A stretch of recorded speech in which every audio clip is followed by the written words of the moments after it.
Hello everybody, it's Sunday evening, which means it's time for the Front Row Racing ProjectCARS Mercedes DTMs Season 5 Round 1 at the Monza Short Circuit.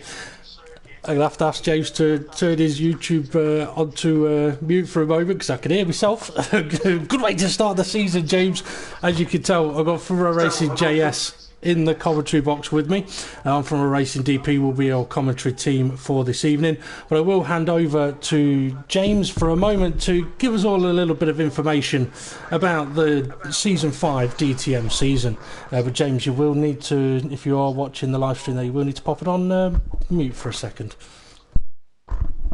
Apologies everybody for the technical issues, but as you can see, we've been very hard at work and we are about to start Season 5 of ProjectCARS, which is going to be the DTM Touring Car Championship. This season it's going to be a very short one, but it's also going to be probably one of the most challenging for the drivers. We've got the format. It's completely changed. We've gone from one long race to a sprint race and a feature race. The format will be 5-minute practice session, a short sprint race. This race at Monza Short, it's going to be 8 laps. Then we're going to jump into a qualifying session after the sprint race. The top 3 finishers from the sprint race are then not allowed to qualify. We go through to the qualifying session. The top 3 finishers from the sprint race start at the back. There's a 5-minute practice to make sure everybody's got the fuel ready for the feature race. This is where the big points are on offer, and it's going to be an absolutely classic night. And hopefully, with the driver attendance we've got, this is going to be one hell of an event. Hopefully it will be. I thought for a moment then, James, you was going to say this is going to be absolutely epic, but you avoided it just. For the viewers, you can see a bit of information on the screen about the Mercedes-Benz DTM, top speed of about 190 mile an hour, although I don't think the drivers will be reaching that today on the Monza Short Circuit. 462 horsepower in the beast of a car, and it is a beast of a car with a DRS wing, which, if used in the right places at the right time, could be massively beneficial for overtaking, defending, or finding yourself smashing into a barrier very quickly. It's easy to do. Okay, James, you did also say we could be on for a classic event here, although we do have to warn the viewers that it's the Monza Short Circuit, which means it's got that tricky little chicane on the exit of the Parabolica, which if you have one car crash there, chances are you're going to have a lot of cars crash there. Yeah, imagine the one thing we do not want is 14 cars at the end of lap 1 all piled up. Yeah. But we could end up with it. Yeah. But hopefully, due to our driver selection, we won't end up with that situation. Yeah, now I know one of the there's a few obviously format changes and the potential for rule changes as well, I think. I know a while ago you were talking and discussing about the possibility of basically negating the blue flag rule, meaning that drivers are free to defend positions. Basically, if you're quicker, you've got to overtake. Just don't expect people to move out of the way. Is that still the case, or has that been taken away? That is still the case, so we may find the leaders may come up behind back markers, and the back markers may very well just want to stay on the racing line. Yes. Now, it could create a little bit of controversy. It probably will create a bit of controversy, to be honest, but that's the way it goes sometimes. Okay, you mentioned about the grid and the drivers, and there are some new drivers. I'll go through the drivers we've got. We've got Casely 1, last season's 2-time champion. Hesselden 90, previous champion in the ProjectCARS. Dave the Harp, also a previous champion. Adam 4600, who did quite well last season. We then got GBM Oldman 001, GBM Vectra UK, M1989 Woolhouse, GT Gavin 2 and Jason. They're names that you may have remembered from last season. And then we've got some of the newer guys, Michelin Man, Dex Z Drum. or Dex Treble Drum. six. Treble six, yeah. Lovely PSN names. Dan Evs, we know from the F1 side of Front Row Racing. MTLD0T514. That's got a beautiful rhythm to that name, that has. I think we're just going to call you Dotty. So apologies for that one. And this last one is oh my goodness me. Kulu Cut U5. Yeah. I think we're going to call him Cold Cuts. Yeah. Okay, so that's the drivers, but there are also a handful of reserve drivers who are waiting in the wings if spaces are available. But also, quickly mention as well that anyone wants to get involved in the project cars on Front Row Racing, obviously it has taken a bit of a shake-up over Christmas. But if you do want to get involved, then drop Caseley1 a friend request on PlayStation and come and join him for the Friday night racing that he does. Just a bit of fun racing, random cars, random tracks. Show what you can do. If you want to get on the reserve list, you can. And you never know, if the driver numbers are there and we've got people available to broadcast, commentate and things like that on a day that's available, we may be able to open up a second division. But the focus has gone mainly onto the Mercedes DTM for Season 5, of which, James, if the drivers are all in the lobby now, we'll send them over to the track. So Yep. Now, what's the situation with the weather, James? For the first round, we have gone with a dry weather setting, so that should hopefully bed everybody in, get used to the cars. It's a big rule change. I think the main thing the drivers need to focus on is the format, the rules, and just get them in place. The last thing we want is people getting too confused. Sorry, James. I have been disconnected from the multiplayer. I will get you straight back in. I'll see how many have gone through. Yep. Well, I've got other invites, so I shall try and join one of those now. And this is where we probably find that... I believe the rest of the drivers are all in here, so hopefully it's, even though it is very inconvenient, hopefully it's just yourself that's disconnected. Yep, it's just yourself. Okay, well, I shall try and make my way back in. We're in a 5-minute practice session for the drivers, just to get them a bit of a feeler on the circuit, and then we'll be into the sprint race. The sprint race is going to be 8 laps long, and it is going to be a random grid, which could make things a little bit interesting for the drivers and for James and myself, as we're going to have a little bit of action to try and make sure we're out of the way. Once that sprint race has been completed, as James said earlier, we will set up a new lobby and get the drivers back in for a 10-minute qualifying session, a 5-minute practice, and then a 32-lap feature race. Okay, so I am back to the track now. That's good to see. And everybody else is here, and it looks to me Woolhouse will be the first one to set a lap in the DTM class. And he has chosen probably my favourite livery, which is the chrome and orange. Yeah, I mean, the liveries are quite basic on in the DTM class, but at the same time they are quite nice, as well as very, very twitchy into turn 1. Now, the Monza short circuit, it's only got 4 corners, but each one of them has its little bit of trickiness, doesn't it? I mean, turn 1, it's a heavy braking zone, but you've got to carry the speed, because if you don't carry the speed through 2, through 3, which leads onto the back straight and into the parabolica, which we all know. But it's the corner after the parabolica that's going to catch out possibly a few drivers, as Woolhouse is twitching around the parabolica, and there we go, a beautiful view of the tricky chicane, which Woolhouse negotiates quite nicely. And as a car is heading into the pits behind him, by the looks of it, either that or they're about to spin out. Woolhouse is going to cross the line and puts the first lap time in of a 50.7. But James, I believe you've got a little bit of a hint of what possible lap times could be done in a qualifying session later on. Now, I have done a fair chunk of practice myself just to make sure that I know what I'm talking about as I'm commentating, and I have got myself down to a 49.3 but I did feel I completely messed up the final chicane, and I have seen other drivers get into the very, very low 49s. I believe a 48.9 will be possible for pole position later on after the sprint race. Okay. Now, while this practice session is going to go on, obviously there's only a couple of minutes left of the session.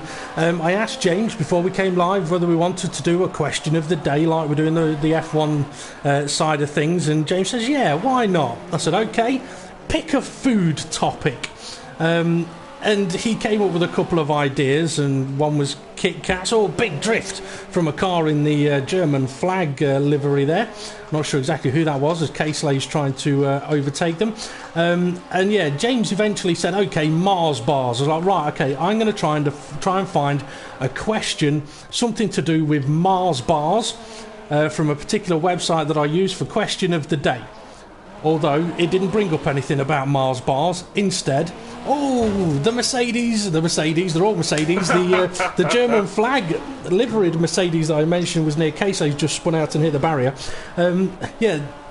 Okay, so I searched for Mars bars, nothing came up about Mars bars. So the question of the day is about the item that came up in the place of Mars bars. So James, are you ready for this? Yeah. Okay. What's the most amount of bras unhooked in 1 minute using one hand? I think it'll have been... I bet I know who did this challenge. Peter Stringfellows. No, it wasn't actually. It wasn't, surprisingly. But I searched for Mars bars. It came up with most bras. So, nice. Yeah. Okay, so if you think you want to have a guess at the answer of that one, pop your answer on the YouTube comments, we'll see how we get on with that one. David Harps jumped himself back into the pit, so have a quick look at GBM Oldman. Casely's just doing a practice start on the grid off the racing line, which is nice to see, and yeah, he's gone for a very nice turquoise car, and it'll be fun to see in probably about 5 seconds where the cars end up, because it's going to be a randomised grid now.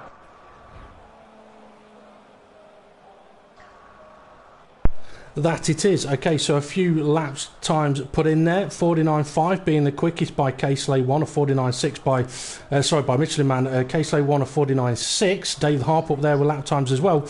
But as James said, we're on for a randomised grid, which myself and James are going to have to get ready for early. So it is a random grid, and I tell you what, James, guess who's on pole position? Make sure you retire. There we go. Hopefully I managed to get out of the way quick enough. Yeah, I think so. It's very, very intense down into turn 1. With leading with MLT TD 514, then followed by Oldman. Heselden's in P3, Michelin Man's in P4, Woolhouse in P5, Vectra in P6, GT Gavin very close behind Vectra, looking for a move for P6. Dave Hart's in hot pursuit in P8, Kulkutu in P9. Casely up the inside. GT Gavin. Yeah, GT Gavin. He went for the move. It didn't work. He's now lost a number of positions into the chicane. We go now. Yeah, got a little bit of contact. Oh, they're all getting through. Are they? A little bit of a touch with the wall, but most of them managed to get through there. Didn't quite get to run through the whole order, but Casely won. He's in 7th place, but MTLD Dotty, he is leading the way from GBM Oldman in 2nd place, but he's already been able to. We've got a fair few hits down into turn 1. It's Jason. Yeah, so Jason down to the back of the field then. Adam 4600, he's in 13th. Drum in 12th. David Harp in P6 going for a move on Woolhouse into the final right-hander, turn 4. Oh, and the car behind very sideways, lost a little bit of time there. Yeah, it looks like Oldman is in P1 at the moment, and he's been hunted down by MLTD 514. I think I'm just going to stick with 514. And yeah, it's looking very close to them top 3 now. Well, Oldman actually got through on the previous lap. So Dave the Harp, he's now making a move as well. So he's trying to get himself up to 4th place, which he's managed to do. But yeah, Oldman was able to get ahead. Oh, battle up with the lead. Is it going to go 3 wide? It's going to go 2 wide at least. And that's Michelin Man, I believe it is. Michelin Man getting to 2nd place, and he's going for the lead. He's going for it. Up the inside, Parabolica. Is he going to run 2 wide? This is brilliant. This is exactly what we want to see. Lots of respect, but very, very close. I think it may have had He's going to go deep. That's the barrier. This is going to close it all up now. And guess who's coming in that light blue car? Exactly, it's Casely. What epic racing we've got in the background behind Casely, 2 wide, Oldman and Heselden, and Dave the Harp's getting in there for good measure. Dave the Harp and Oldman, very, very similar liveries. Oh, so Casely's been taken out. Went deep and hit Casely, but luckily just managed to get away with minor damage. It's not finished behind them either. Woolhouse getting active. We've got a car off into the barrier. Yeah, nose first into the barrier. Difficult for me to tell because there's still a battle going on. Woolhouse has got damage further down the track. Oh no, Woolhouse has completely got a lot of damage as Vectra's trying to avoid. We've got a car in between. Vectra has just completely done the pair of them. That was GT going to an absolutely brilliant move there. Unfortunately, I missed that on the camera. Oh, I'll tell you what, those... Oh, is it low? That's GT Gavin in the wall. I think Vectra gave him a little bit of a nudge. Woolhouse, he's into the pits. And I tell you what, there's a good 6 cars coming through the final chicane now as well. Oh, it looks like one of them's got damage. Kulu Kutu looks like he's got a bit of damage. His car's twitching all over the place. Looks like we've got a battle for the lead going on. I think MLTD 514 is under attack from Michelin Man. Here he goes for the lead up the inside. It looks like it's going to be a breeze pass, but what's it going to be like on the brakes as Casely is watching in the background? Coming towards the final chicane now. It looks like MLTD 514 is looking for a cheeky move up the inside, but he's got a bit squeezed there from Michelin Man, and Casely looks to be sniffing for the scraps for P2 there now. I think Casely may have a cheeky move for P2. He is, and just behind these two as well, we've got a couple of cars battling side by side. So Casely up the inside into turn 1, gets the move done. Dave the Harp up the inside of Heselden into turn 1, gets the move done. Dan Ev's running in 6th place. Vectra in a bit of space now, and then further down the grid does let's see, Adam 4600 10th, Oldman 11th, Drum 12th, Jason he's back up to 13th now, and Woolhouse with his major damage, he's down in 14th place. Well, let's have another look at what's happening up at the lead, because we've got Michelin Man being hunted now by Casely, and Michelin Man started a little further up the field, I think, than Casely did. So Casely wanting to try and prove something, but what these guys are going to have to be aware of is they've got a back marker ahead of them, but that's Woolhouse, and he don't have to get out of the way. Yeah, it's definitely getting very, very close. Heselden, yeah, go on. Sorry, Heselden lining up. Dave the Harp is into turn 1. No, he's not. Sorry, go on, James. Oh no, he's gone deep. He's gone deep. He's not going to be able to do it. Okay, down the field, who are you looking at? I'm looking at... So he's got a train of coming out of the final chicane in P10. Adam 4600 in the yellow Mercedes-Benz. We've got a car... Oh, he lost control. It looks like he's completely lost control, and that's just hit straight into Adam 4600. It looked like Kulu Kutu had damage there, and that's what sent... Yeah, he's got major damage. Major damage. He's going to have to try and get that car back to the pits, but it's not going to be easy for him because it's turning right while he wants to go left. But a lot of drivers there will be getting very frustrated with that situation, but unfortunately for him, he had no control as we've got Heselden lining up a move on Dave the Hart, 4P4, down towards turn 1 as Michelin Man is also under pressure from Casely. I tell you what, James, you know this is called a sprint race. We're on the last lap. Okay. Yeah, I think Casely, I think he's too far back to make a move, but how is Heselden doing? Well, I'm going to keep an eye on Michelin Man for the moment because he's coming round the Parabolica for the final time. Is he gone slow? He's not had a very good corner there. That's going to give Casely half an opportunity, but is there enough time to get to the finish line and pass him? I don't think there will be, so it looks like Michelin Man is going to take victory here in the sprint race. Casely right up his gearbox. really close to his gearbox. So there we go then. Caseley second, MTLD in third, David Hart fourth, Hesselden fifth, Dan Evans sixth, GBM Vectra still rolling seventh, GBM Oldman. GBM Vectra, is he out of fuel? He's going very, very slow. He's going to lose a couple of places here. He is going to lose a couple of places. Yeah, definitely. He looked like I think he had a power boost. Maybe. I think you're right. It could have been. That is an absolute shocker. But Adam 4600 and Woolhouse and Jason will be very, very annoyed. But Kulu Kutu looked to have immense damage there, which created a chain reaction. But Michelin Man, there we go, won the first sprint race of Season 5. Yep, took it quite nicely. I mean, the interesting thing is now, obviously, that Michelin Man, Caseley 1 and MTL, they don't get to qualify so for the feature race. So it'll be interesting to see what Michelin Man and Caseley can do trying to fight back through the field.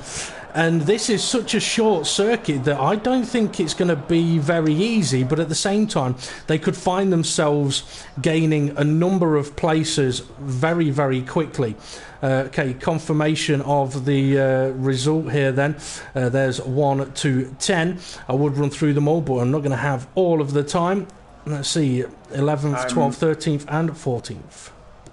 Just to let you know, I'm quickly resetting up the lobby for the feature race, which means that the tyre wear will be on ×2 for the drivers, just to let them know.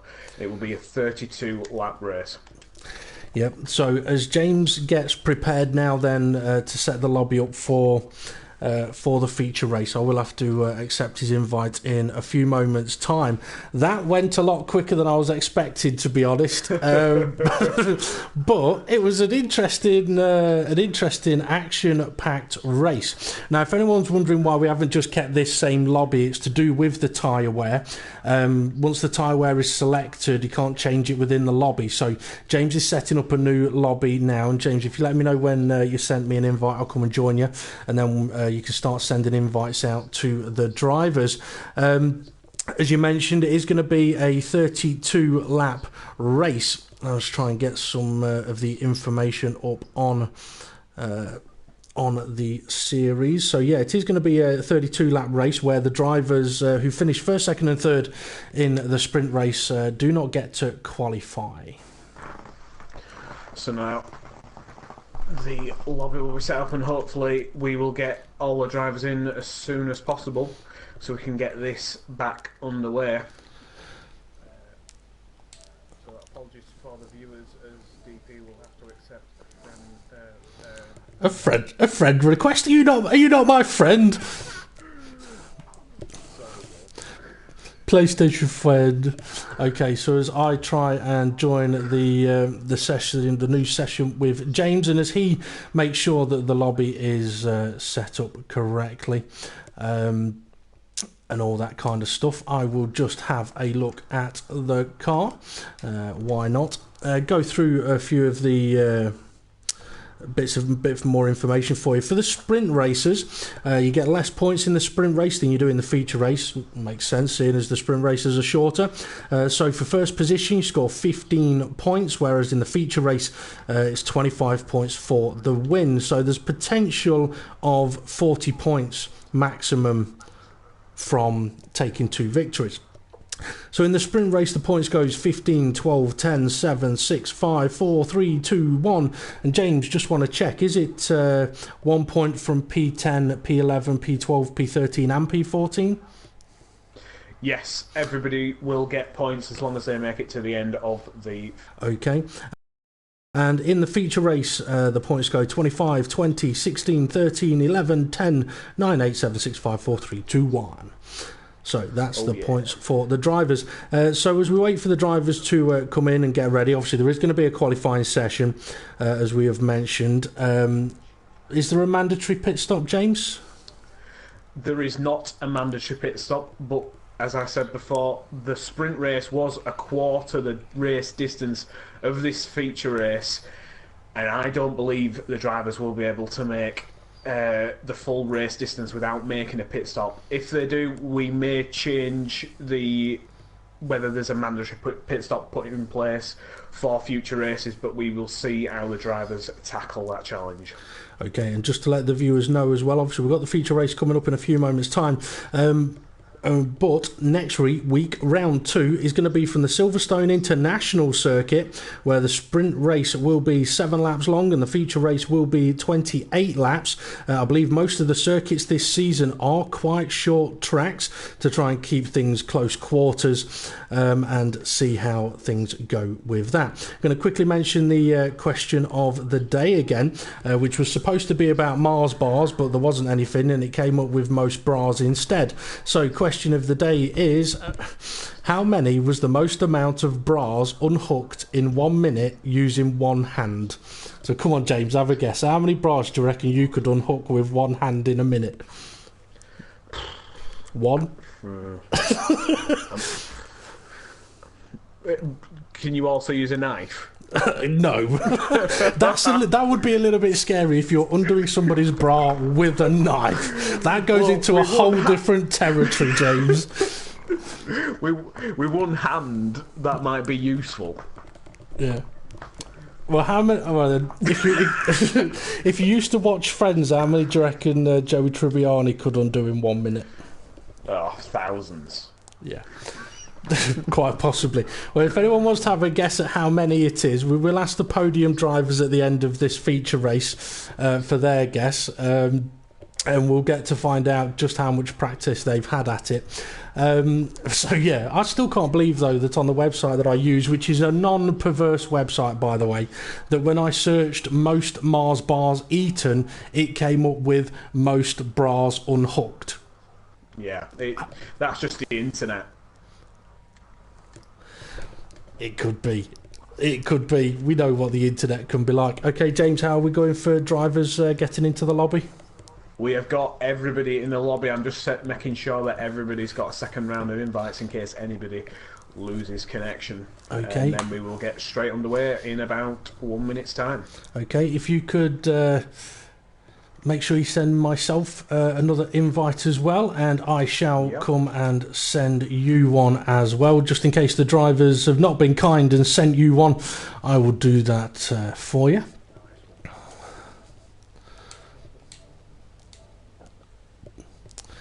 Now, something that would have been interesting in that sprint race then is obviously it is such a short circuit. How many drivers were really able to maximise using the DRS?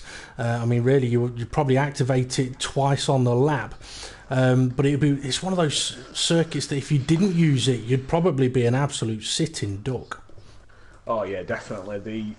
The downforce which comes with the standard base settings is probably about 15 on the rear wing and 3 on the front. Now, we have suggested that drivers use 5 on the rear wing and 1 on the front, just because of if you use any higher than 5, you are going to be an absolutely sitting duck, especially if you haven't got the DRS open. So make sure that the drivers for future races have got their settings set to 1 at the front and 5 at the rear.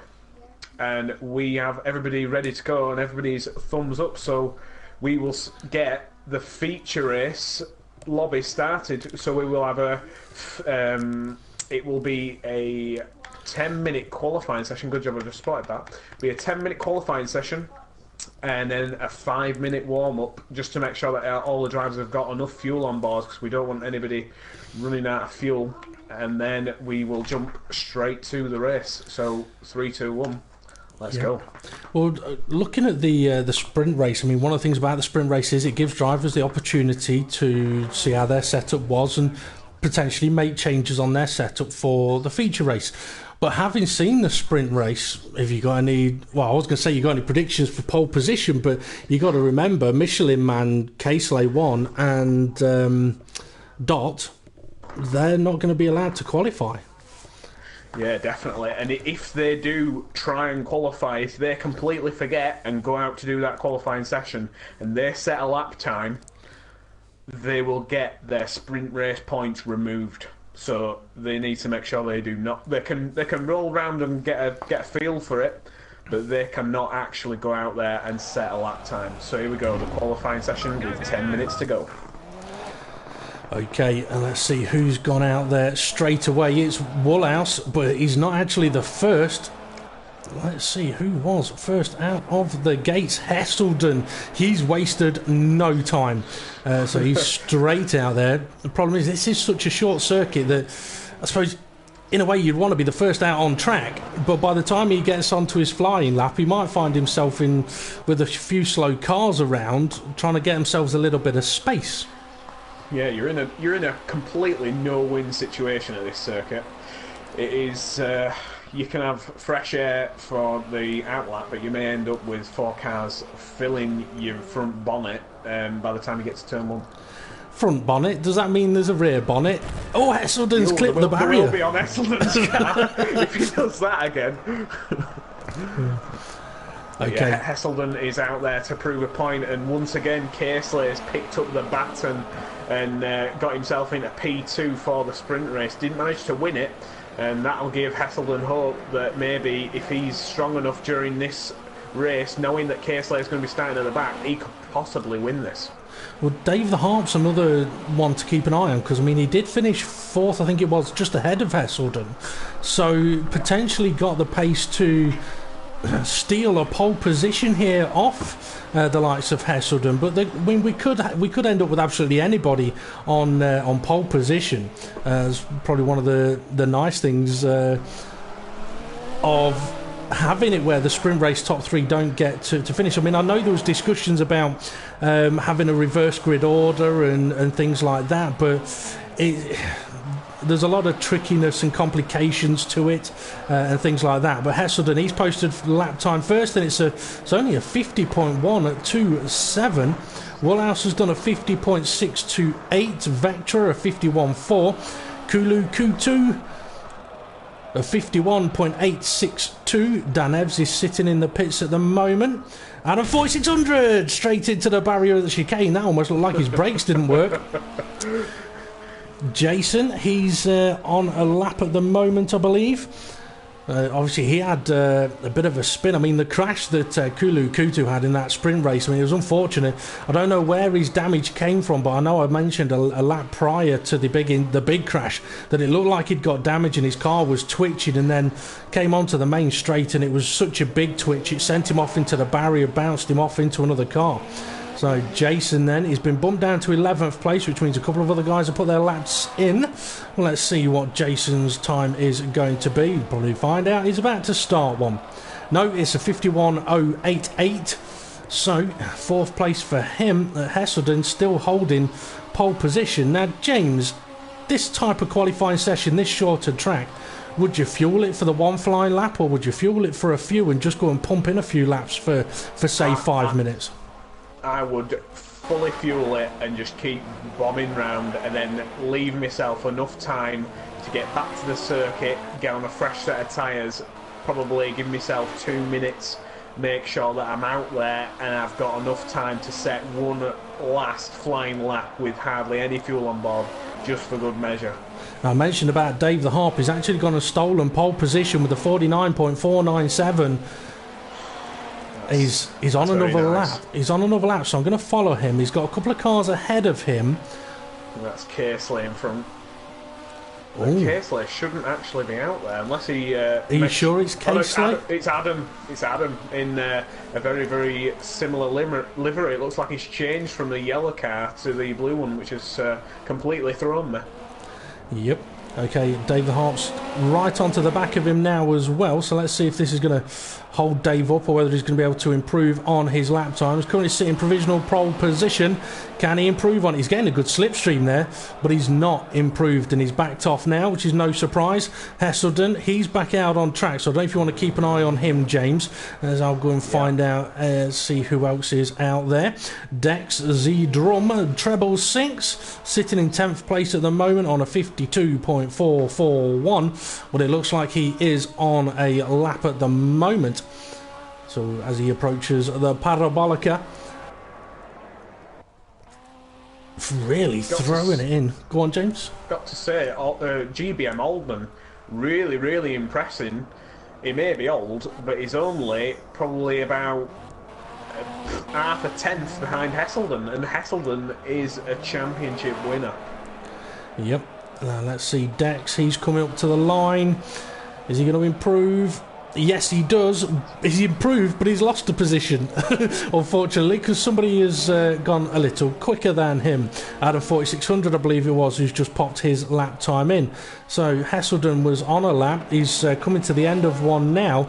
Is he going to get under the 50s? He's not been able to do so yet. Across the line he goes. Oh, he still can't. It's a 50.0. I tell you what, Dave the Arp's got half a second in the bag at the moment. Yeah, Dan Evson. Dave did mention to me he's not like any other season. He says he's completely going for it and he wants this title. Okay, I tell you what, James, have a look at the gap in time between second and third place. Hesselden's time of a 50.025 and Dan Evs of a 50.054. Yeah, bumps Oldman down to fourth, and Jason's doing quite well in fifth. Very, very close times. Yeah, I mean, Jason, he's only a tenth off Oldman at the moment and 2/10 off taking second place. He's coming into the final corner. With, 3.5 minutes left to go, with a 50-second lap time, you can get out on track with, minute 40. Oh, GT Gavin's lost it. He's completely lost it in turn 3. Rear end just kicked out. I think he may have opened the DRS. And, GT Gavin absolutely will not be happy with that. Oh, Jason, he's got a 50.012, but it's only up to third place because Hesselden has got into the 49s. So a 49.761. He must have heard me say that Dave the Arp's got half a second on him. No, he hasn't. No, he hasn't. See Dave the Arp going slow across the line. I don't know if he's had a bit of an incident there, but Hesselden's coming up to the finish line again. Is he going to be improving? And I was going to say, James, you said that GT Gavin may have opened the DRS through like turn 2 to sort of turn 3. Yeah. Is it? Oh, Hesselden has improved to 49.557. Still second place though. Dan Evs into the barrier. That's his current lap over. Oldman's on a lap, but the car right behind him is going a hell of a lot faster, but a little bit slower through the corner. Yeah, is that section of part of the track that really you can run with the DRS open? Well, if you had stability control turned on, you probably could do, and that is exactly the reason why we turned stability control off, just to make sure that the drivers are not taking liberties with DRS, keeping it open through certain corners, which may present more challenges at more challenging circuits later on. But it looks to me like there's a car facing the wrong way. Let's see if we can find out in turn 2, who that was an orange car. Whoever turn 2, it was Kutu, I think it may have been. Okay, I tell you what, the lap times are so close at the moment. I think third to fifth. Oh, as Woolhouse into the barrier. Third to fifth is covered by less than a tenth of a second as Woolhouse tries to get into the pits. It's not quite fully worked. Yeah, I mean the gaps up at the front are tiny. Hesselden is within a tenth of Dave the Hart, but he still cannot beat a 49.497. He just cannot do it. He's currently on a 49.557. Okay, well the drivers are on track now. They're going to have to get to the finish line before that clock gets to about 51 seconds. Otherwise they're not going to get their last laps in. GBM Vectra, he's coming up to the start-finish line now. He's got plenty of time to complete another lap, but he's not improved on the one that he is on. And he's gone massively deep into turn 1. That's barrier. That's lap over. Oldman's in the pits. The car coming out of the pit lane did put him off then, I think, under braking. And he won't be happy with that. Hesselden now flying over the line. This will be his last lap. What's it going to be? He does improve, but not enough. Half a tenth he needs. Their time is it's identical. Oh, what? Their time is identical at 49.497. Hesselden will be foaming. The only reason why he's P2 is because he set the time after Dave the Harp. Here comes Dave the Harp over the line. Does not improve to Dave the Harp. He's absolutely chuffed with that. If anybody else can complete the lap, it's going to be Dan Evans, I think. 10 seconds to go. No, I don't think he'll get it the lap finished. I don't think he's got enough time. He's not close enough. I was just flicking through to see if anybody else is there. No, Dan's not going to be able to finish the lap, but he is going to start in third place with a 49.699. But holy crap, look at it, 49.497 times 2. Amazing. Yeah, fantastic. How close do you want it this season? I'll tell you what, I mean, look at the gap. I mean, the times are so close. Down to P8, it's a second. That is brilliant. Okay, now we're into the warm-up session. I'm quite amazed by that. It's not often you get two people putting in exactly the same lap time for pole position. So yeah. I mean, just going down into turn 1, I'm not too sure who's on the right-hand side. But even if I was Hesselden, if P2 is on the right-hand side, I would be chuffed, because all you need is a little bit of a sniff up the inside, and you've got it. Yep. So that curse may end up being a blessing. It could be. Just having a look. Quite a few drivers just sitting in the pits at the moment. Obviously those that have taken part in qualifying, perhaps giving themselves a little bit of a breather. And this is the point though for the drivers to make sure they've got the right amount of fuel in the car, work out when they're going to be pitting, work out what their backup plans are. We may end up on the grid in front of the podium sitters from the sprint race, which was Casely. Who else was there? Michelin Man and Michelin Dottie. Man. I apologise to him for naming him Dottie, but when your name's KETL, yeah, you're going to get given a nickname. And I've just picked up on the D0T, so Dot. Okay. Now Michelin Man and Casely, obviously they're both out on track, and I believe the Dot is as well.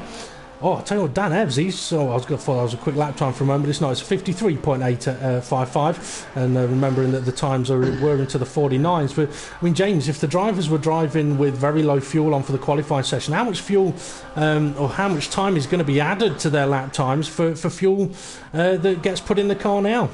You're probably talking about maybe a second. There's not a huge amount of difference between a full fuel car and a very, very light lift fuel car, and especially with the circuit being so short, it's only a second round here. Yeah, I mean that's the thing with such a short circuit. Obviously, the gaps between cars is going to be less on all factors. What is going to be very difficult is something I have experienced around this track in the past, is that when you start getting into a back marker situation, it's so difficult to know who is which car, because you're like, oh, Hesselden's about to overtake Casely, who's in a position ahead of him. No, actually, that's a back marker because I've gone to jump on Casely and he's halfway around the track. So, yeah, it's going to be just as frantic in the commentary box and on the cameras as it will be for the drivers out there. But it looks like we could be in for one hell of a race, although there is always that risk of a big crash still. Yeah, definitely. I mean, we did see a couple of crashes in that final chicane, and it's all about making sure you're aware. If somebody's stationary in that final chicane, make sure you think of an alternate line, even if they're in the centre, right on the racing line. You've just got to try and make sure that you get your car round them in order to get a decent run onto the start-finish straight. It's not like it's an overtaking place either, is it, into that corner? No, you can easily get squeezed into there. And the curbs just before the barriers are absolutely atrocious. If you tap one of them curbs, you could be facing the wrong way very, very quickly. We've got 1 minute left to go of this practice session before we start the first ever feature race of Season 5 Touring Car Championship. What are your predictions, Dale? carnage. That's about as far as it goes. No, I mean, I haven't got any predictions. I mean, I personally haven't been keeping an eye on who's quick in the cars or anything like that. So I'm sort of coming into it as kind of as a spectator, not knowing what could happen. All I do know is that a couple of the quickest drivers that probably are on the grid are starting at the back. So for me, my only concern is to make sure my car is off the track before they try and move and ram me up the rear end and get themselves some damage. Yeah, talking about damage, that car's got some damage on it. Well, there we go. Yeah, Dave the Hart took pole position from Hasselden, who's at the same time, which was a very unique situation, but Dave the Hart will want to make sure that he wins this feature race and comes away, I believe, with the maximum points available in the feature race.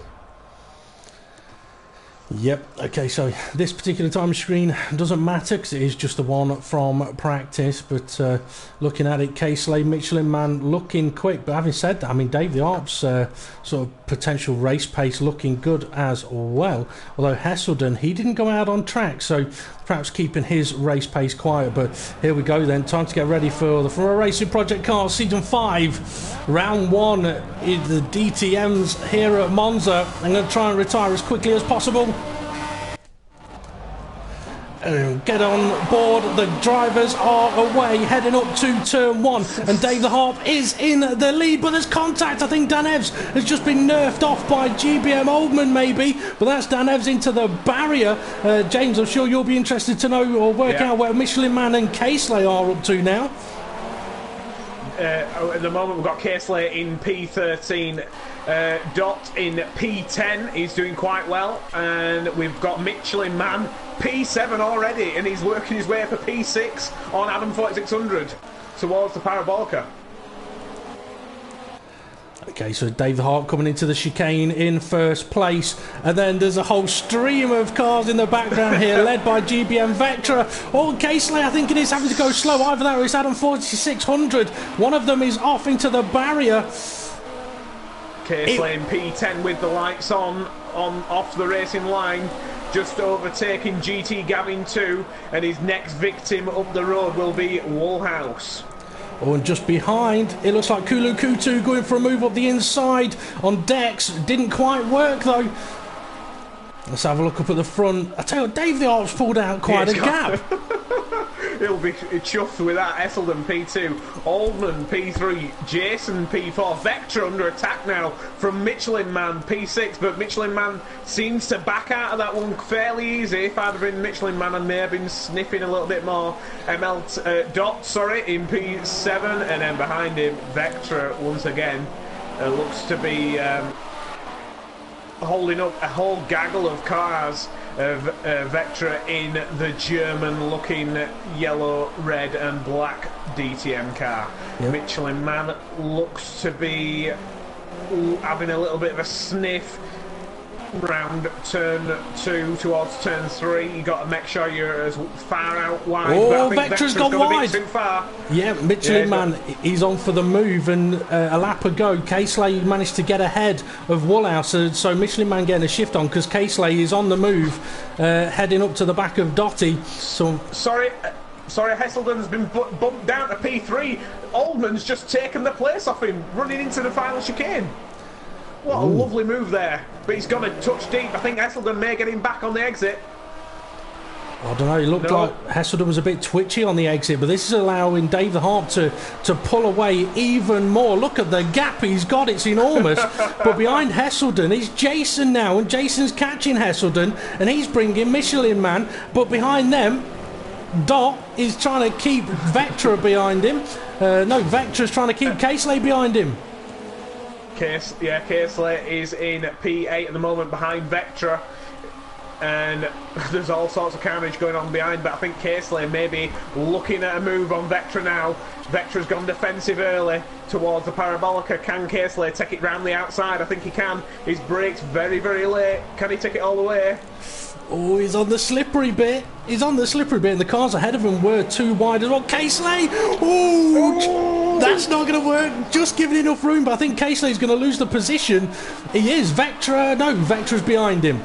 Whew. Back in the slipstream, but God, this is showing exactly why we've put the rule in Sorry, place. James, up ahead. Michelin Man taking Hesselden for third place into turn 1. So Michelin Man is into a podium position. He's only taken him 4 laps to get from near the back of the grid up to the podium.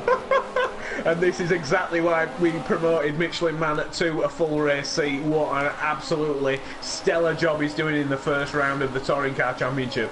Casely on Jason. This is for 6th place. Jason on the outside. Casely looking up the inside into the Parabolica, and Casely so much later on the brakes. Can he keep it? Oh yeah, quite comfortably, quite easily. So Casely up to 6th now.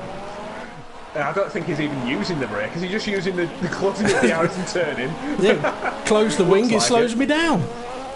And Dot is the next one in line for Casely to attack. Hesselden P3, he will not be happy with that being bumped down on the previous lap by Michelin Man.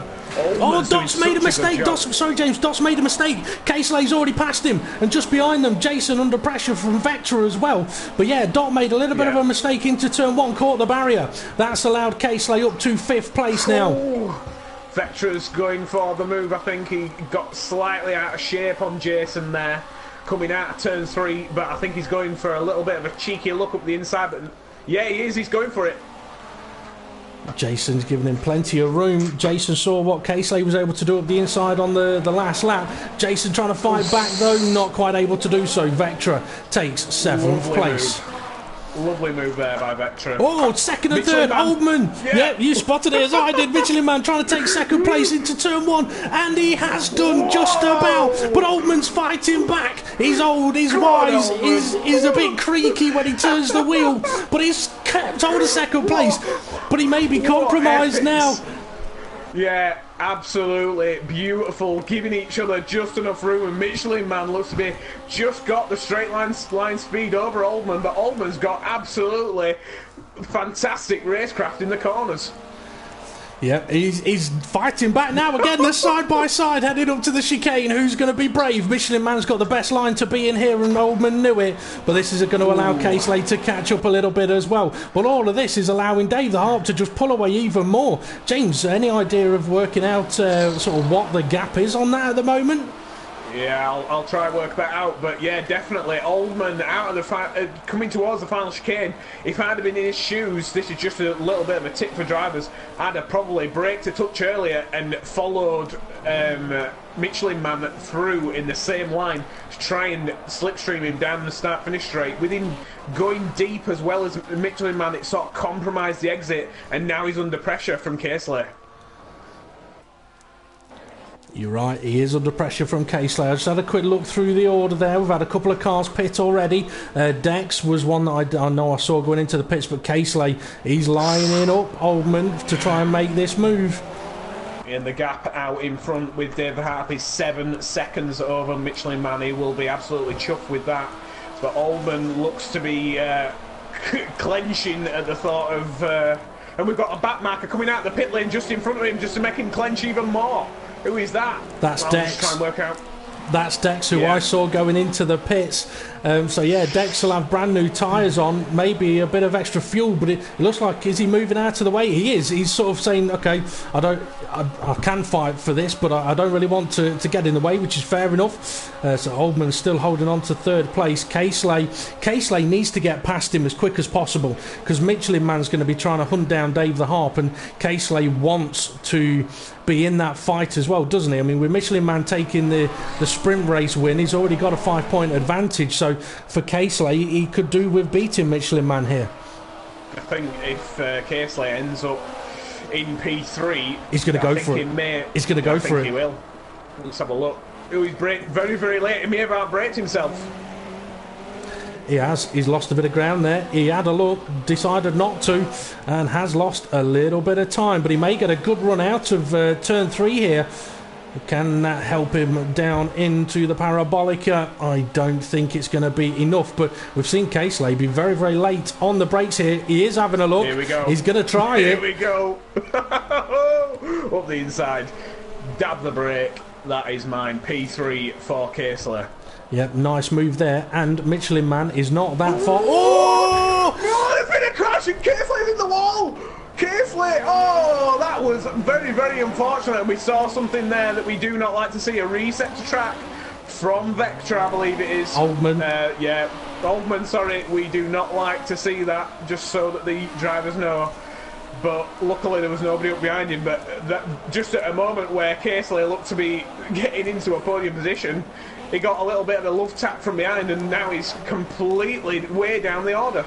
Thing is, you know Oldman quite well. You raced with him quite a bit. What do you think is going to be going through his mind? Because he's not the kind of guy to do something like that on purpose, is he? I think he may have just touched the brake 5 metres too late, and all it took was that little tap, and Casely's steering just was completely compromised, turned in for the corner, and the front's just completely skidded across the floor. Dan Evans now looking at the back of Casely. Dan Evans has showed a lot of pace, but he's gone very, very deep into the final chicane. Seems to be losing... Sorry, it wasn't Dan Evans. Somebody in a very, very similar livery. Who is that? That is MLT. That's Dot. Dot went very, very deep into the chicane. We've got a car coming out of the pits as well. I think that's Woolhouse coming out of the pits. Okay, Casely's right in this fight here. Oh, Vectra. Esselden just overtaking a back marker. He's currently in P3. I tell you what, Casely's just snuck past GBM Vectra. As Vectra made a little bit of a mistake there, so he's going to be heading after Dot. You mentioned about Dan Evs showing a bit of pace. He's had to recover from being spun around into the first corner. So wherever he's at the moment, it's going well for him, because it could quite easily have ended with extreme damage on the car. I mean, the gap between Hesselden and Michelin Man, though, is so big that Hesselden's not even seeing Michelin Man on the track, and the gap between Dave the Harp and Michelin Man, it's quite big. Dan Evans has just made the move on Vectra down into turn 1. Moved back onto the racing line there, did Dan Evans right in front of Vectra, and sort of brake tested slightly Vectra there. I think maybe their braking zone is slightly different. Dan Evans braking a lot earlier. We've got car. Whoa! Kulu Kutu, was that? Yeah, it was. Just managed to save it. I thought it was going to be a write-off there. I wonder if that's how he damaged the car in the sprint race earlier. It's possible. He's now under pressure from a car that's a back marker. It's not Jason. This is where we now get in. Oh, Dan Evs. And who was that fighting with him? MDLT maybe, because they've just jumped to the pits. But I'll tell you what, the final chicane's absolutely manic at the moment. This is where it's going to get difficult on the cameras, because there's going to be cars overtaking back markers or all that kind of stuff, and I can't just flick from one driver to another. Kulu Kutu just overtaking. I think it's is it Vectra? I think it is. Adam 4600. No. Adam, yeah. And it's all kicking off now. The thing is, the car that's overtaking Adam isn't a car for position, so I'm not sure who that is in the red and white car there that's showing a little bit of pace. It could be GBM Vectra maybe. Just to let our viewers know, in 2 laps time we will be at half distance, and Dave the Hat is losing time to Michelin Man. Adam 4600 has just had a massive spin in the Parabolica. And we've got Kulu Kutu into the barrier at the chicane. I think he's going to be heading into the pits if he can get there. Yep, he's on his way into the pits. Adam 4600 though under pressure now from Jason, so Jason's going to try and make a move, I think. But Adam 4600, big spin. I'm wondering if he went into the corner with the wing open, but usually if you hit the brakes, your wing will close. So much going on, it's hard to see, but Dave Harp is in the pit and Michelin Man takes the lead. Okay, so pretty much half distance. You said we're a couple of laps away from half distance, so Dave perhaps he's just thinking, I don't want to get undercut, the tyres will last the distance. Question is, where's he going to come out on track? Because if he comes out into a whole load of traffic... Ooh, yeah, and that'd be Dan Evs backwards. I think he may end up being way behind Dan Evs at this rate. I think he may end up behind Jason. Well, he's on the move now, is Dave. He's getting to the end of the pit lane. And he's going to come out in 6th place. He's just ahead of Adam 4600. A little bit behind Vectra. Nice little bit of fresh air for him there. Not to hold him up on his outlap, which is definitely what he'll have been wanting. He didn't want to end up coming up behind the gearbox of somebody on the pit exit. Okay, Michelin Man, he's carried on. Hesselden, he's pitted. Oldman's carried on. Casely, yeah, he's into the pits. GBM Vectra, he's in 5th place. It was Vectra that I saw earlier on in the red and white car. I think, no, Vectra's in the German flag. Sorry, he is into the pits. And so this is where Dave is going to start regaining some positions as he comes down the start-finish straight, up into 4th, up into 3rd, with 2 cars ahead of him have not stopped yet, and that is GBM Oldman and Michelin Man. Hesselden is just at pit exit now, but that is a decent pit stop there for Hesselden, and Casely is also heading towards pit exit. Yeah, Hesselden's avoided traffic. Casely may have a bit of a battle into turn 1. Yeah, he's got a car coming around the outside, and it's Dot. Dot is trying to put an exclamation point down on this one, but Casely with a brand new set of tyres, he'll be looking to make that work as much as he can. But I mean, the gap between Casely and Dave the Harp now, for example, is absolutely enormous, isn't it? Dave the Harp is now coming up behind a back marker, I believe. He needs to make sure he disposes of him as quick as possible because Michelin Man has carried on again. Okay, just to let you know, Dan Evs making a move, I believe, on GBM Vectra over the inside into the Parabolica. I think Vectra is struggling a little bit with turn 3, you know. He keeps losing speed through turn 3 and being overtaken into the final corner. The car in front of Dave the Harp is GT Gavin 2, so he's not getting out of the way for Dave the Harp. Dave the Harp's going to have to go the hard way and overtake in towards the Parabolica. Can he make the move? Yeah. That he can. Now, Michelin Man, he's a driver who, I know when I did a couple of podium interviews at the end of the last season, he did say he was good on his tyres. I've got a feeling he's going to try and go the whole distance, you know, on the one set. Yeah, we'll see what his current lap times are. They're holding up quite well. Last lap time was a 50 dead, which, to say he's done 19 laps on them, that's pretty amazing. Yep. Well, first, second, third, big gaps between them. Then we got GBM Oldman in 4th, who's got a bit of traffic behind him. Ahead of him. And Casely behind him, who looks like he's closing that gap in quite quickly, having come out of the pits just ahead of Dot. But yeah, I did spot that Vectra, I mean, pretty much every overtake I've seen on Vectra has been the line he takes through turn 3 is compromising him down towards the Parabolica as Casely nearly loses it in the background of the picture there, coming out of turn 3. Obviously, he's pushing it as hard as he can. Definitely. We're getting into a moment where I think Dave the Harp will be sort of thinking, I hope he pits. And oh, Dave the Harp's hit the wall. I think he's had a bit of a wobble on through turn 1, and it's just spewed him into the wall, and that'll be a bit of a shock there for him running in P2. Has he got damage? I don't think so, but it's just coming up behind that back marker that I think has got a lot of damage and wiggling all over the place. Yeah, I think that looks like that could be Woolhouse, and yeah, I mean, if you got damage, it is going to be very, very... I mean, if you got damage as well and your car's twitching, using your rear wing is not going to help you. Michelin Man has continued on for another lap.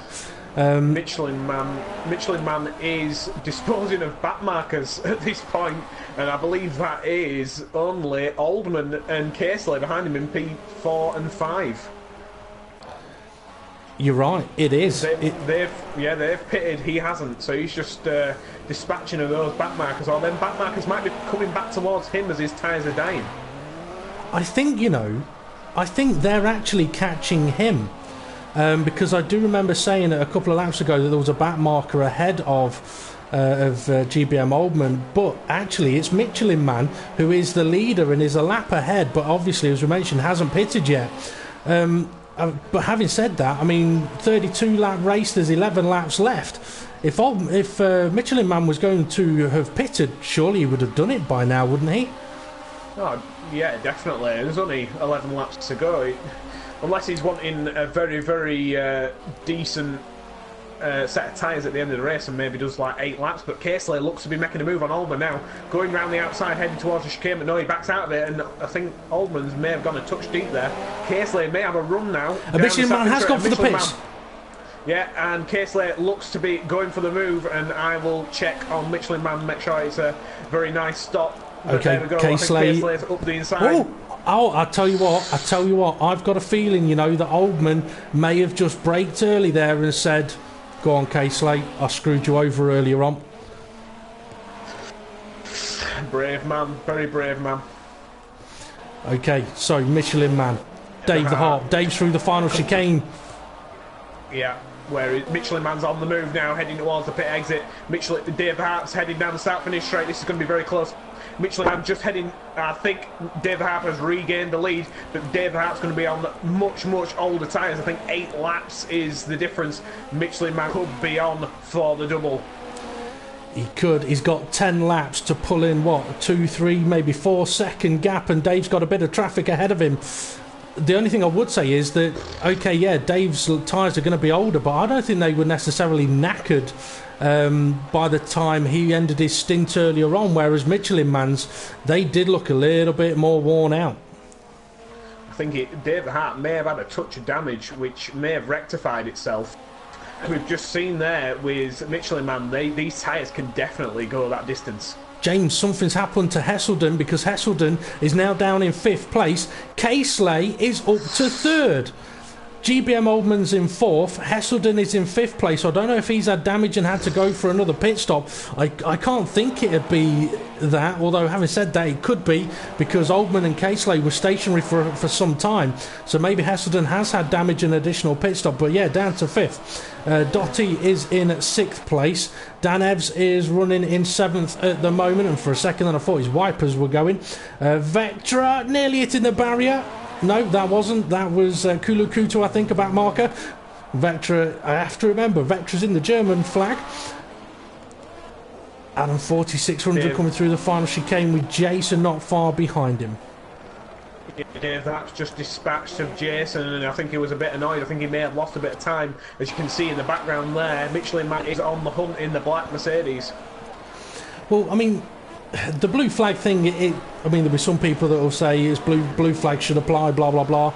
I'm keeping out of the argument of it. I mean, one thing that I would say is, obviously, if blue flags don't apply, then yes, you might get held up a little bit, but there's a fairly good chance that the person behind you could get held up a little bit. But there's also the argument of, yeah, but I got held up, but now they know all the others are coming, so they're not going to hold them up. At the same time, I would say it creates more entertainment for us, and that's exactly what we want. It may be frustrating for the drivers, but at the end of the day, they're drivers that have got the privilege of driving these cars. This is a challenge, and it's the same for everybody. As Dave Hart touches another driver, and Michelin Man gets ever closer. Yeah, that's Dave the Harp getting past Adam 4600 down the start finish. I mean, Dave, he'll know what is at stake here. Obviously, it's a lot of points. But also there'll be a couple of drivers on the grid that will want Dave to keep hold of the lead at the moment. They're going to not want Michelin Man to catch him and take the victory, because it's going to help them out. Yeah, I think the majority of the people do not want Michelin Man to win both, because as we found out last season, once you start winning every single race, it's very, very hard to even think about fighting for the title, as we saw with Casey last season for both championships. Oh, Dave the Harp's catching a car. Yeah, that is GBM Vectra this time, because it's the German liveried car. I think he had another power boost penalty, because he was going very, very slow through there. It looks like he's actually getting out of the way for Dave, is he? No, he's gone deep. Oh, I think he's lost his brakes. What's happened there with Vectra? Something obviously not right there. Yeah, he looks like he's completely lost control of the car there. Looks like he didn't even brake at all. Oh, that situation though. Sorry, that situation. Maybe more focusing. Go on. That situation has put Michelin Man right on the back of Dave the Harp. I think what may have happened there, though, I think he may have been more bothered about looking in his mirrors and getting out of the way, and completely forgot about the braking zone. Woolhouse has just made a bit of a mess of the chicane. He's now the next car ahead of Dave the Harp. But Michelin Man, he's close enough to possibly have a run at him here. He is. His straight line speed is impressive. He's good. Well, Dave sent him around the outside. Not a bad ploy, that. It's all about the exit. Get your cars far over to the right-hand side to open up turn 3. I think Michelin Man's done that, and we know his straight line speed is deadly. Dave Hart's slightly on the grass. Dave's going to have to go defensive here.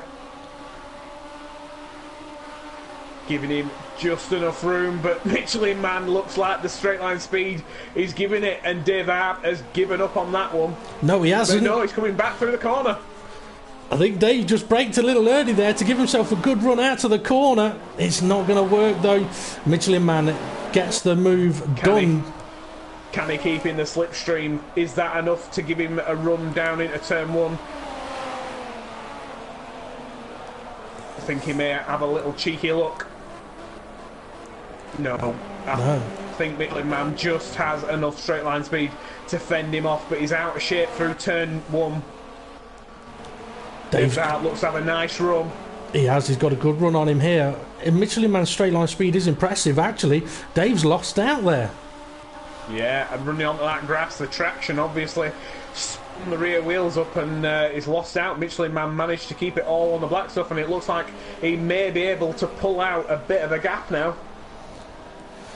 Well, I think the gap between Dave the Harp and Hesselden in, Casely in third place is going to be big enough that Dave will be safe for second. But yeah, Michelin Man showing the pace that he's got in these cars. He's managed to get himself up into the lead, and he's already opened up a nice little gap there. So, quick look then. Dave the Harp running second place. Casely's in third. He's only just heading up to turn 1 in a few moments. GBM Oldman still running in fourth place. We've got back markers. Jason and Vectra going down the start-finish straight, having a little bit of a bish-bash-bosh way down into turn 1. I think Jason's gone defensive there, and Vectra's trying it round the outside. I think he's managed to pull it off. I think Jason may be setting up for the exit though. Here we go through turn 3 onto the back straight. Can Vectra have a little cheeky move back on Vectra here? He is. He's got a good run on him. He's ahead of him. But we saw what happened with Vectra's brakes into turn 1. Let's hope it doesn't happen again. These two have got a couple of guys catching them up, and I think that might be GBM Oldman that is right behind them. Yeah, I think it is. Oldman will be asking for his good friend to please move out of the way, as I think somebody else is also getting in on the act. Oh, I tell you what, I'm not sure exactly who that is, but the cars just behind GT Gavin were 3 wide for a moment. That was the leader, Michelin Man. Yeah, was in a whole load of traffic, and Dave's trying to get through it now. I think that's Dots for P6 behind him, and then Dan Ebbs in a very similar looking at it for P7. So Dot and Dan Ebbs for position, that is, in the same livery car, which is purple and orange. Okay, Michelin Man has started the last lap of the race. He's on lap 32 of 32, and surprisingly, Michelin Man and Dave Harp are the only two. Well, Casey's still on the lead lap as well. Oh, I think Dave's just gone wide, has he? Change camera for me, please. Didn't give me a good view there. It's all right. May have gone a bit wide, but yeah, it looks like Michelin Man will be winning both rounds. Races of the first round at Monza short, and I think he'll be very, very ecstatic about that. He will. So through the final chicane for the final time. I don't know why I call it the final chicane. It's the only chicane on the track. Now here we go then, up to the start-finish line. It is going to be back-to-back victories for Michelin Man here at the Monza Short Circuit. Dave the Harp crossing the line in second place. Kay Slay is going to be on the podium, but I think he'll feel that he could have done so much more. It's going to be a third place finish for him. And there's a whole gaggle coming through the final chicane now. Well, it's difficult for me to... Oh, my word, you're right, there is. I think GBM Oldman is actually the car in fourth place. You've got to remember as well that a few of these cars are potentially laps down as well. But look at that, 4 cars battling for the finish line. Oh, brilliant. Of which Hesselden is one of... and is 5th place finisher. Dan Evs, he's coming up to the finish line in a few moments. Is he in 6th place? I'm not sure. I should have looked properly at the timing screen when I popped it up. I've got the full race results. So P1 was Michelin Man, P2 was Dave the Hart, P3 was K-Slay 1, P4 was GBM Oldman, P5 was Hesselden, P6 was Dot, and P7 was Dan Evs. Adam 4600 was P8, Jason was P9, GBM Vectra was P10, GT Gavin 2, P11, and Kulu Kutu was P12, P13 was Woolhouse, and P14 was Dexdrum Treble 6. All drivers finished the race. Yep, good stuff from the drivers there. Frantic one. It's such a difficult circuit to keep track of the order once cars begin to get lapped. But in a few moments we'll get the podium drivers in for a little bit of a chat. We'll go through the question, the answer of question of the day, which I'll give out again in a moment, or I'll give it out to when we get the podium drivers in. But yeah, I mean, a very exciting opening round of Season 5 on the Front Row Racing ProjectCARS. Very exciting, perhaps some frustrations for a few drivers, but one of them, he's definitely going to be over the moon. I mean, Dave the Harp, though, I mean, I don't know, is he going to be happy with that? Is he going to be frustrated with that? Does he think that's a victory lost, or what? I don't know, I'm not sure. Okay. Yeah, very, very exciting race in there. I've got to say that was one hell of a race. It was.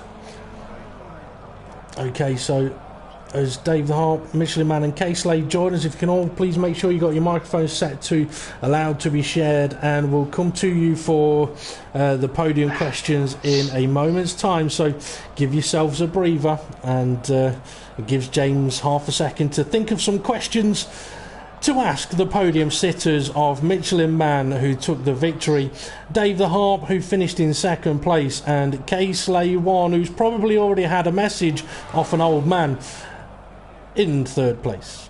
So James, over to you for the podium interviews. What an absolutely set of cracking racing. All the way through both races was absolutely frantic, non-stop action. And I've got to say, I never thought in a million years we would end up with the winner of the sprint race winning the feature race. We have got P1 Michelin Man, P2 Dave the Harp, and P3 K-Slay for the feature race. What a exciting opening. And first of all, we're going to go at Michelin Man. How was that? Was that a walk in the park, or was that one hell of a challenge? No, that weren't a walk in the park, mate. That last race was a hell of a race. I thought I'd have more time. I thought I'd be in first when I pitted, to be honest, coming out the pit, but I weren't. Yeah. But I knew that Dave would have worn tyres the time I come out, you know what I mean? So I knew I had a chance to get back past him. Oh yeah, and the move for the win, which we all had tats in his mouths as Dave was making it not very easy for you. I think it was one hell of a move, but Dave was on 8-lap older tyres. I think he did a sterling job to even try and fight back, because I think you both went through 2 and 3. It was very, very entertaining. Were the any moments where you thought you may have not been able to get the win? No, I knew I had the pace. I knew I would have had the pace at the end to get him. You know what I mean? With the fresher tyres, I knew that. But to be honest, it surprised me coming out back in second. Yeah, I think that may have just been the fresher tyres on Dave the Hart's car, but we did see that you were pumping in very, very nice lap times in the mid-50s with about 18 lap old tyres. But yeah, what an absolutely fantastic race. I had medium tyres on the front and soft on the back on the first stint. Well, all the drivers will be taking note for round 2 at Silverstone. I've got a question for Michelin Man, if that's all right. Yep. With 11 laps to go, or say 12, 13 laps to go, I mentioned on the commentary I was watching Casely and GBM Oldman, and I said they're catching a back marker, and then by lap 11 we realised, okay, they're not catching a back marker, they're catching the race leader, Michelin Man. And at that point we're like, okay, your tyre's obviously going then. Were you planning to go all the way if you could, or was it always the plan to just go long and then a short aggressive stint at the end? Yeah, that was my plan. I was trying to go pit in on lap 24, but when I seen them coming behind me you know what I mean, I just thought, get in now, because these are catching me quick. Well, you know what, if you'd have pitted maybe a lap, 2 laps earlier, you may have come out ahead of Dave. Unfortunately you didn't, but fortunately also you didn't, because it gave us a bit more excitement towards the end there. But yeah, absolutely cracking job. My last question would be, obviously starting at the back of the grid for the feature race, was there any problem with the broadcasters' cars disappearing in time? No, I think you were behind me, to be honest with you. I didn't even see nothing. Oh, if you didn't see it, that's fine. Okay, James, any more questions from Michelin Man? I haven't got one right now, but I'm sure we will have one more question at the end as we move over to P2. Dave the Hart. How did that go, my friend? What a race. I really enjoyed that. I was kind of thinking early on that I'd be finishing second behind Casely, but that's not the case. We all forgot about Michelin Man. Yeah, well done, mate. Good race. I don't know how you went that long for. Now you just let us know you want to meet. And Dave, how did it go in the sprint race at the start? As we saw Michelin Man, Casely, I believe it was also was it Dot or was it somebody else? It was Dot. Yeah, it was Dot. MLTD OT 514 ended up on the podium. I think, did you manage to, just remembering back, I'm pretty sure you finished P4, did you?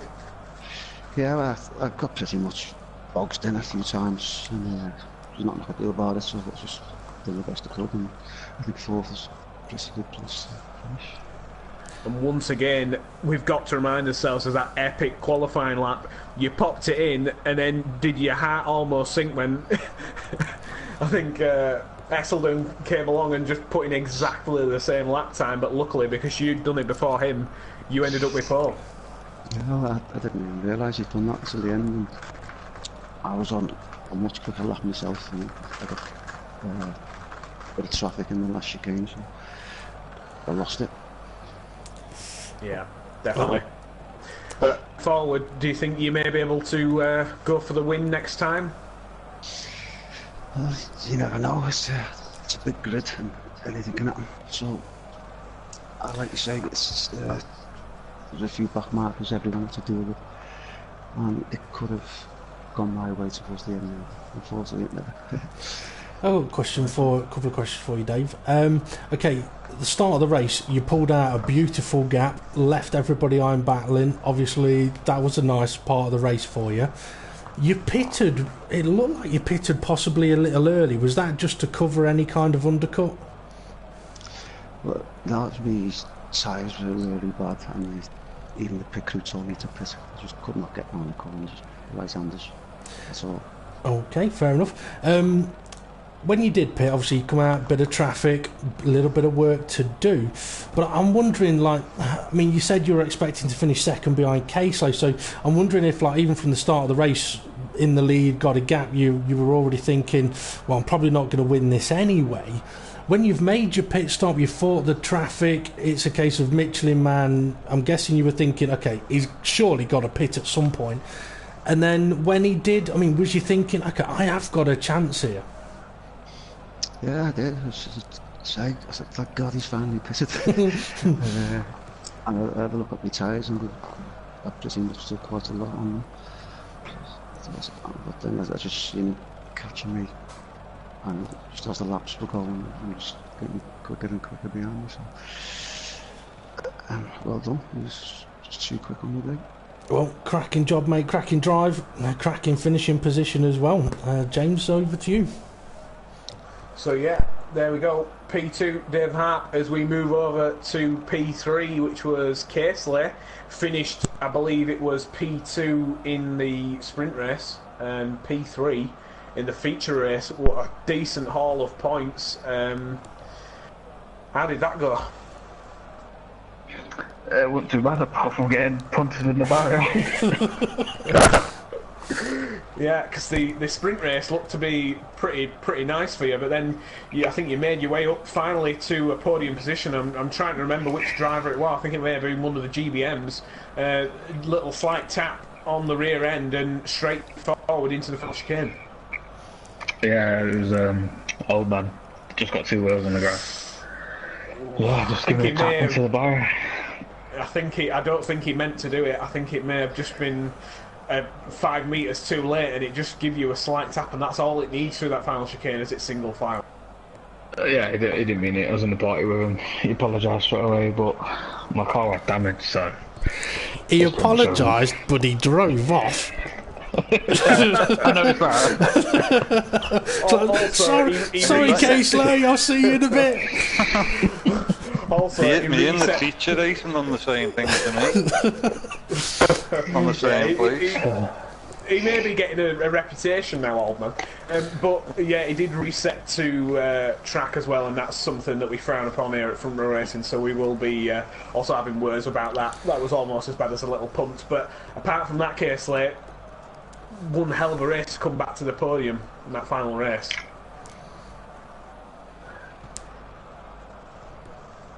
Casely? Sorry, just said that again. To say that you got punted into the wall and you had engine damage probably, to come back to the podium, you must feel pretty relieved. Well, Casey has unfortunately left the party. He didn't feel relieved. He was so frustrated. GBM Oldman has really annoyed him. Casey's gone off to Nick Oldman's Zimmer frame. What that does mean, hopefully he'll be able to rejoin us, because I want to ask Casey the question of the day. I think he may have just lost connection. I don't think that was anger issues. But yeah, I think he's pretty relieved that he lost connection at that point. Yeah, and not on the last few laps of the race.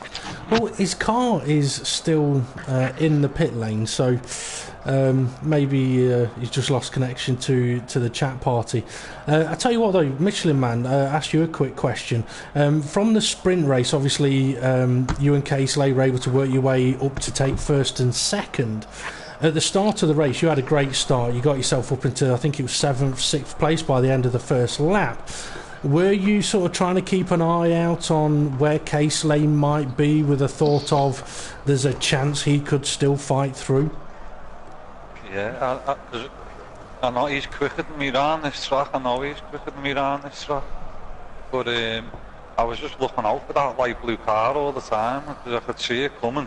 And when I got hit by Oldman, I must have had engine damage, because I can get in the low 49s, but I couldn't get near them in that race.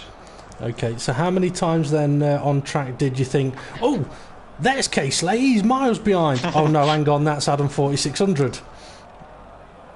Yeah, when I seen Casey, he was catching me near the end, like he was only a couple of tenths in it, I think, near the end.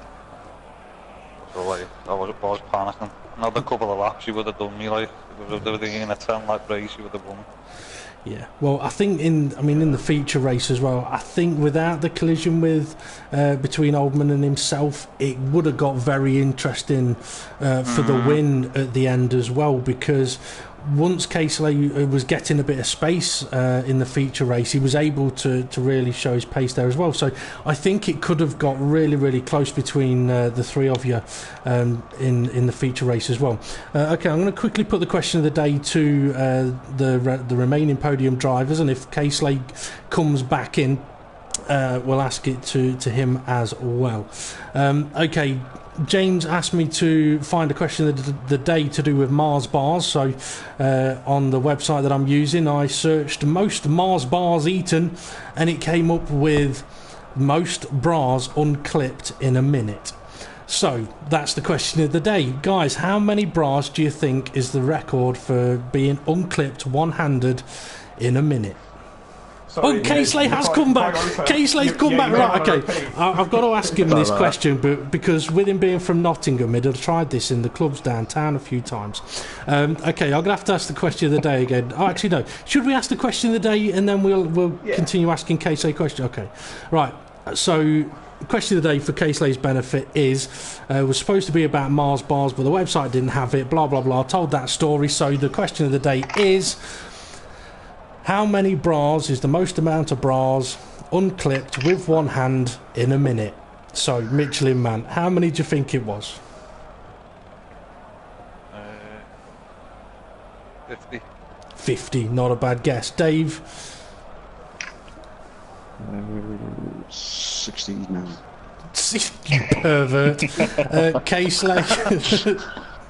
78. 78. James, did you actually give me an answer earlier on? I'll say 17. 17. Yeah, you need a bit more practice. Okay, the record is held by an Irishman. It is 91. What?